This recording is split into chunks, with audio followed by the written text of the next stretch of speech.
Teach you a lesson की शुरुआत डेहान high school से होती है। यंगेन अपनी आंखों के सामने अपने सहपाठी पार्क डेसक को स्कूल की इमारत से कूदकर जान देते हुए देखता है। फ्लैशबैक में पता चलता है कि डेसक ने एक बार एक टीचर के साथ बदतमीजी कर रहे जून हंग का विरोध करने की कोशिश की थी। बस उसी दिन से उसकी जिंदगी बदल गई। जून हंग और उसके दोस्तों ने उसे पूरे स्कूल का निशाना बना दिया। यंगेन कई बार शिक्षकों से शिकायत करने का सोचता है, लेकिन जल्दी ही उसे समझ आ जाता है कि शिक्षक भी जून हंग और उसके प्रभावशाली पिता से डरे हुए हैं। डेसक की मौत के बाद जब पुलिस स्कूल पहुंचती है तो कंगमिन को उम्मीद होती है कि अब उन गुंडों को सजा मिलेगी, लेकिन ऐसा कुछ नहीं होता। जून हंग और उसके साथी पहले की तरह छात्रों को परेशान करते रहते हैं और यंगेन फिर से सबका आसान शिकार बन जाता है। एक दिन स्कूल के गलियारे में जून हंग का दोस्त ग्वांगसू मजाक के नाम पर कंगमिन को बेरहमी से पीटता है। बाकी छात्र सब कुछ देखते रहते हैं, लेकिन कोई मदद नहीं करता। तभी ह्वाजिन वहां पहुंचता है और ग्वांगसू की जमकर पिटाई कर देता है। जून हंग तुरंत उस पर आरोप लगाता है, लेकिन ह्वाजिन बिल्कुल नहीं डरता। वह अपना परिचय देता है। वह Korean educational rights protection bureau यानी ERPB का इंस्पेक्टर है। वह बताता है कि स्कूल प्रशासन ने डेसक की आत्महत्या के मामले को दबाने के लिए पुलिस को रिश्वत दी थी और ERPB को खास तौर पर ऐसे मामलों से निपटने के लिए बनाया गया है।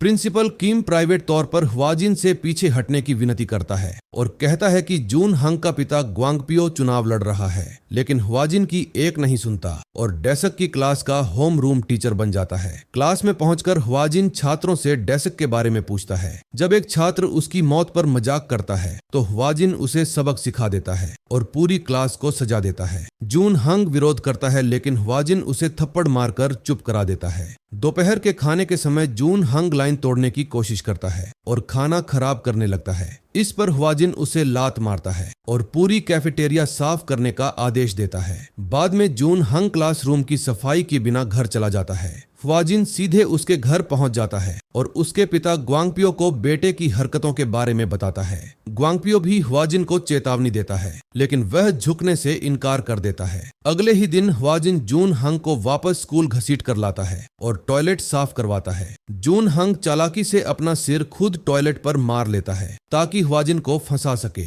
अगले दिन ग्वांगपियो स्कूल पहुंचता है और हिंसा का आरोप लगाता है, लेकिन ह्वाजिन इन आरोपों को नकार देता है।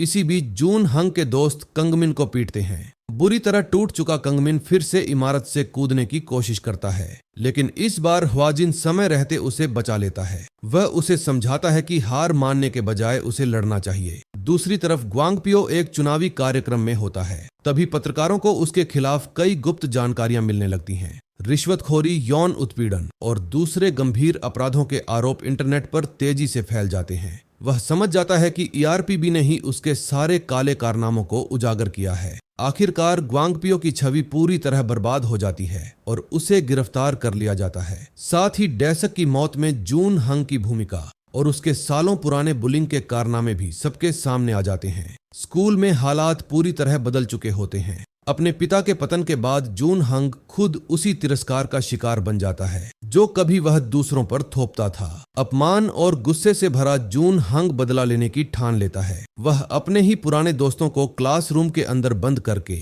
आग लगाने की कोशिश करता है। तभी ह्वाजिन वहां पहुंच जाता है और जून हंग को मजबूर करता है कि वह अपने कर्मों का सामना करे। जून हंग का सारा घमंड टूट जाता है और वह रोते हुए रहम की भीख मांगने लगता है। तब ह्वाजिन उसे याद दिलाता है कि उसी ने डेसक को उस हद तक पहुंचाया था जहां उसने अपनी जान लेने का फैसला कर लिया। यहीं एक फ्लैशबैक में पता चलता है कि डेसक और उसके पिता ने पहले भी जून हंग की शिकायत करने की कोशिश की थी, लेकिन स्कूल प्रशासन ने मना कर दिया। ग्वांगपियो के प्रभाव की वजह से डेसक के पिता का कारोबार भी बर्बाद हो गया। अपने पिता को संघर्ष करते देख डेसक खुद को बोझ समझने लगा और आखिरकार उसने अपनी जिंदगी खत्म कर ली। वर्तमान में ह्वाजिन जून हंग से कहता है कि अब उसे अपने किए हुए हर काम के पछतावे के साथ जीना होगा। जून हंग और उसके साथी गिरफ्तार कर लिए जाते हैं और डेसक का मामला दोबारा खोला जाता है। एपिसोड के आखिर में गैंगसुक और ह्वाजिन चोई गायंग की कब्र पर पहुंचते हैं और उन्हें श्रद्धांजलि अर्पित करते हैं।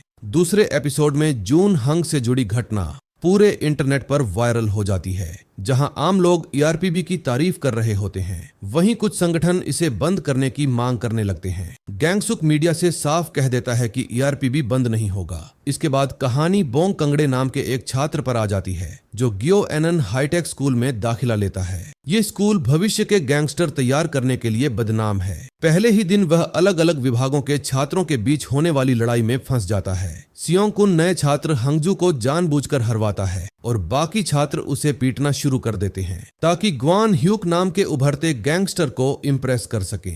एक शिक्षक ग्वान ह्यूक के बढ़ते प्रभाव को रोकने के लिए ईआरपीबी से मदद मांगता है। अगले दिन ह्वाजिन स्कूल पहुंचता है और यहीं बड़ा खुलासा होता है। कंगड़े असल में ईआरपीबी का डिप्टी डायरेक्टर है, जो छात्र बनकर गुप्त जांच कर रहा था। ह्वाजिन छात्रों को जिम में इकट्ठा करता है और चुनौती देता है कि अगर कोई बाहर जाना चाहता है तो पहले उसे हरा कर दिखाए। सारे छात्र एक साथ उस पर टूट पड़ते हैं, लेकिन ह्वाजिन अकेले ही सबको हरा देता है। इसके बाद वह स्कूल में सख्त नियम लागू कर देता है। जब सियोंग कुन और इम्बोम अपनी हरकतों से बाज नहीं आते, तो ह्वाजिन उन्हें एक ऐसी कार में बैठाकर पूरे कैंपस में तेज रफ्तार घुमाता है, जिसका एक दरवाजा ही नहीं होता। गिरने के डर से दोनों की हालत खराब हो जाती है और वे शांत हो जाते हैं। उधर इम्बोम और सियोंग कुन रात को चुपके से निकलकर ग्वान ह्यूक से मिलने जाते हैं और उसे स्कूल के खिलाफ भड़काते हैं। अगले दिन ग्वान ह्यूक मोटरसाइकिल चलाते हुए सीधे जिम के अंदर आ जाता है। उसका सामना ह्वाजिन से होता है और पहले ऐसा लगता है जैसे उसने ह्वाजिन को हरा दिया हो, लेकिन फिर ह्वाजिन दोबारा खड़ा हो जाता है और खुलासा करता है कि यह पूरा घटनाक्रम उसी की बनाई हुई योजना का हिस्सा था, जिसके बाद वह ग्वान ह्यूक को बेहोश कर देता है। उसी शाम ह्वाजिन का सामना ग्वान ह्यूक के असली गैंगस्टर साथियों से होता है। स्कूल का गैराज देखते ही देखते युद्ध का मैदान बन जाता है। सियोंग कुन और इम्बोम डर के मारे घुटनों पर बैठ जाते हैं।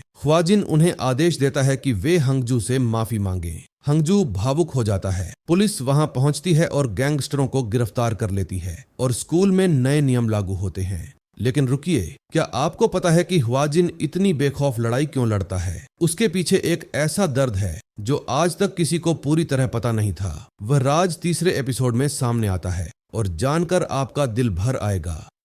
तीसरे एपिसोड की शुरुआत एक फ्लैशबैक से होती है। जब गायंग जिंदा थी, तब ह्वाजिन सेना से छुट्टी लेकर वापस आया हुआ होता है। दोनों पार्क में टहल रहे होते हैं जब गायंग कुछ छात्रों को सिगरेट पीते देखकर उन्हें रोकने की कोशिश करती है। यह देखकर ह्वाजिन उसके प्रति गर्व महसूस करता है। इसके बाद गायंग की हत्या के मुकदमे की बात आती है। अदालत में अंतिम बयान देते हुए चोई गायुल्चो कहता है कि उसने गायंग की हत्या इसलिए की क्योंकि वह उससे प्यार करता था। नाबालिग होने की वजह से अदालत उसे केवल 2 से 4 साल की सजा सुनाती है। यह फैसला सुनकर ह्वाजिन पूरी तरह टूट जाता है और कोर्ट के बाहर गायुल्चो को कार से कुचलने की कोशिश करता है, लेकिन गैंगसुक अपनी गाड़ी बीच में लाकर उसे रोक देता है। बाद में वह ह्वाजिन को धैर्य रखने के लिए कहता है और बताता है कि वह ईआरपीबी बनाने की योजना बना रहा है। वर्तमान समय में ह्वाजिन, गैंगसुक और कंगड़े एक नए मामले पर चर्चा कर रहे होते हैं। यह मामला सोयन गर्ल्स स्कूल की एक शिक्षिका मिस जांग से जुड़ा है, जो खुदकुशी की कगार पर पहुंच चुकी थी। उन पर एक छात्रा के साथ गलत व्यवहार का झूठा आरोप लगाया गया था। फ्लैशबैक में पता चलता है कि हान येरी नाम की एक छात्रा सोशल मीडिया इन्फ्लुएंसर है, जिसके 6 लाख से ज्यादा फॉलोअर्स हैं। क्लास के दौरान मिस जांग ने जब उसे फोन इस्तेमाल करने से मना किया, तो येरी ने एक एडिटेड वीडियो अपलोड कर दिया, जिसमें मिस जांग को छात्रा को परेशान करते दिखाया गया था। जब क्लास टीचर मिस्टर को ने उसे वीडियो हटाने को कहा, तो येरी ने उन पर ही यौन उत्पीड़न का झूठा आरोप लगा दिया। यह वीडियो वायरल हो गया और मिस्टर को नौकरी छोड़नी पड़ी। बाद में उन्होंने अपनी जान दे दी। ह्वाजिन स्कूल में नई टीम सदस्य हान रिम के साथ पहुंचता है। छात्रों के फोन जब्त किए जाते हैं। हान रिम येरी का फोन तोड़ देती है जब वह लाइव स्ट्रीम बंद करने से इनकार कर देती है। ह्वाजिन शिक्षकों को भरोसा दिलाता है कि वे ईआरपीबी के सामने सच बोल सकते हैं। अगले दिन हान रिम को सबूत मिलते हैं कि येरी और उसकी सहेलियां लंबे समय से मिस जांग का ऑनलाइन मजाक उड़ाती रही हैं। सच सामने आने के बाद उन छात्रों को सजा दी जाती है। उधर मिस जांग साइबर बुलिंग की वजह से मानसिक रूप से बुरी तरह परेशान हो जाती हैं। तभी ह्वाजिन उनके पास आता है और गायंग की कहानी बताता है। यह सुनकर मिस जांग भावुक हो जाती हैं। अगले दिन वह पूरी तरह बदली हुई नजर आती है।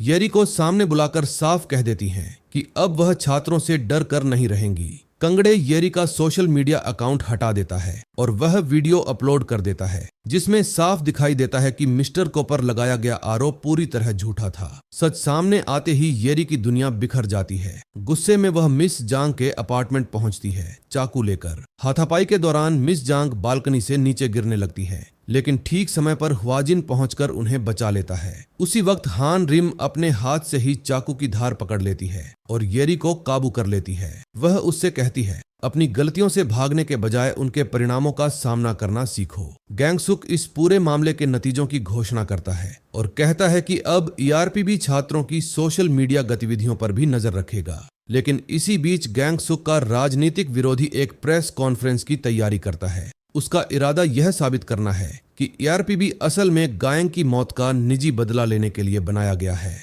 और यहीं सबसे बड़ा सवाल उठता है, क्या यह विरोधी सच में ईआरपी को बंद करवा देगा? और अगर ह्वाजिन का असली इरादा सामने आ गया तो क्या होगा? अगले एपिसोड में जो ट्विस्ट आने वाला है वह आपने सोचा भी नहीं होगा। वीडियो को लाइक करें, चैनल सब्सक्राइब करें और कमेंट में बताएं, क्या आपको लगता है ह्वाजिन का बदला जायज है या नहीं? आपका जवाब देखना चाहूंगा।